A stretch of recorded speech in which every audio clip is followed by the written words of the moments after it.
एक ऐसी महिला डकैत जो बॉलीवुड की अदाकाराओं से कई गुना सुंदर थी, लेकिन कांड इतने बड़े बड़े कि जिन्हें सुनकर आपका दिमाग चकरा जाएगा।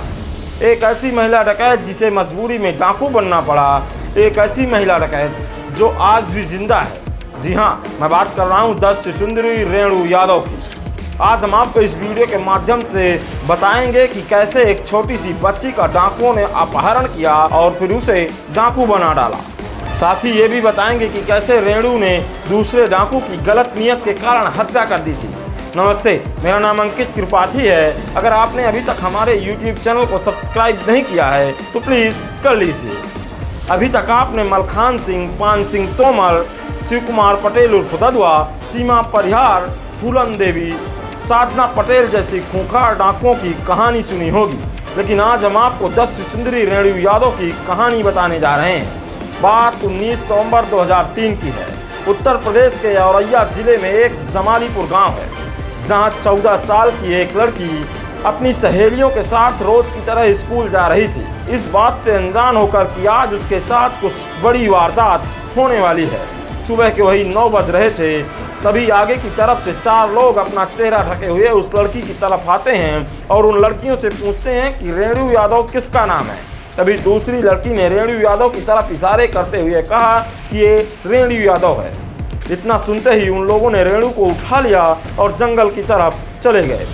वह 4 लोग कोई और नहीं, डाकू चंदन यादव के गिरोह से थे। अब तक रेणु यादव के पिता को पता नहीं था कि कौन से डाकुओं के गिरोह ने उसकी बेटी का अपहरण किया है। रेणु के अगवा होने की खबर पूरे क्षेत्र में जंगल की आग की तरह फैल गई थी। एक दिन बीत चुका था। पिता ने पहले अपने स्तर से डाकुओं से बातचीत करने की कोशिश की, लेकिन बात नहीं बन पाई।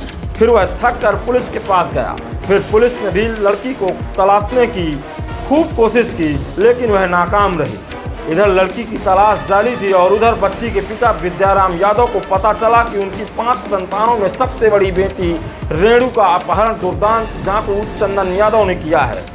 शाम का वक्त था।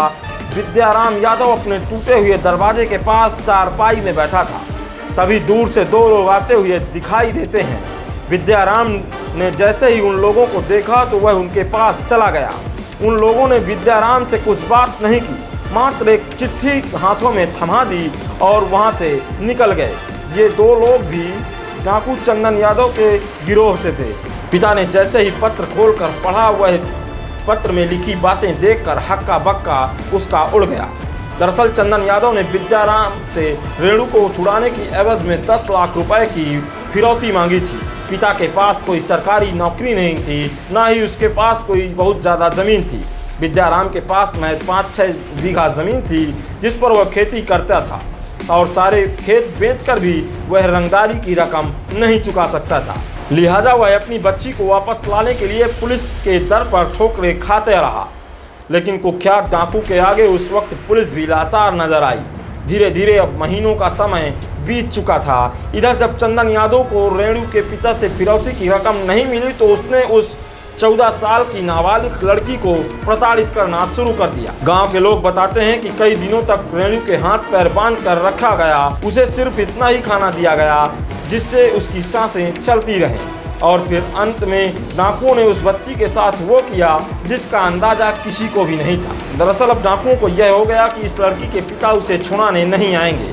तब चंदन ने रेणु को बंदूक थमाने की सोच ली और उसे बंदूक भी थमा दी। रेणु को गैंग का 10 सुंदरी घोषित कर दिया। रेणु ने उस वक्त भी डाकुओं से उसे छोड़ देने की विनती की, लेकिन डाकुओं ने उसकी एक नहीं सुनी। इसके बाद चंदन ने चंबल के बीहड़ों में हत्या, लूट, डकैती और अपहरण जैसी कई वारदातों को अंजाम दिया।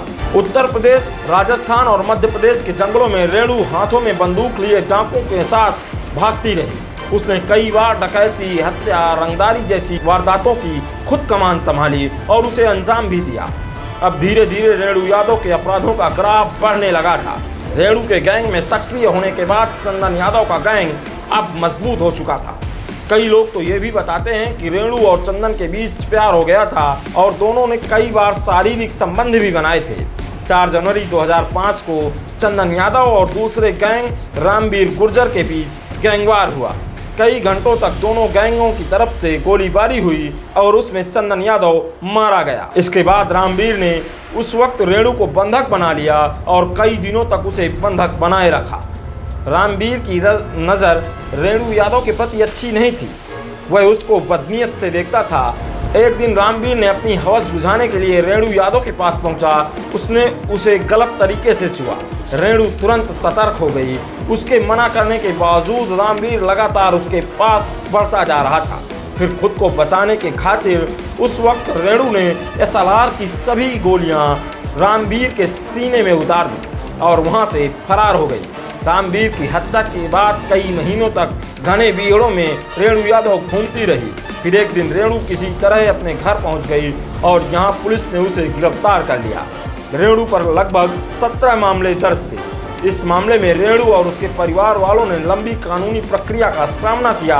करीब 7 साल तक अदालती लड़ाई लड़ने के बाद 29 मई 2012 को लखनऊ में नारी बंदी निकेतन से रेणु रिहा हो गई। अगर आपको ये हमारी स्टोरी अच्छी लगी हो तो प्लीज़ हमारे चैनल को सब्सक्राइब कीजिए। आप रेणु यादव के बारे में क्या सोचते हैं हमें कमेंट में ज़रूर बताइएगा।